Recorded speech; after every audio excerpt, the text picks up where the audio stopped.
माँ Gayatri recording studio Madhepur चूड़ी बाजार। Music by DJ Guddu Raj.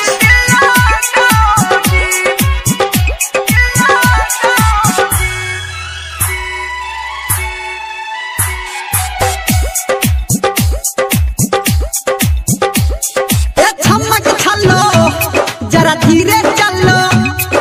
Hello hello कन हमारा से बोलो ओ चमक चलो जरा धीरे चलो हेलो हेलो कन हमारा से बोलो किधर से आई किधर जाएगी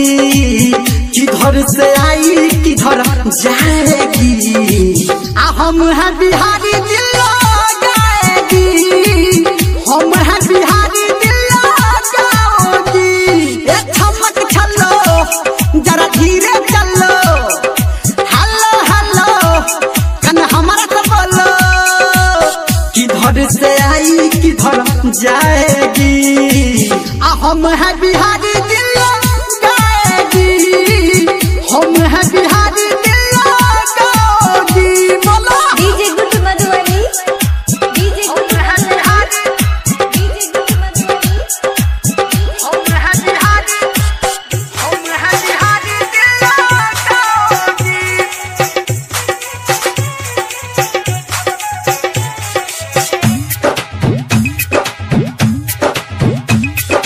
क्या है तेरा मोबाइल नंबर चलती है क्या घर के अंदर क्या है तेरा मोबाइल नंबर हाँ चलती है क्या घर के अंदर हाँ बात पते की बोल दी मैंने बात में तू पछताएगी हम है बिहारी दिल्लो गाएगी हम है बिहारी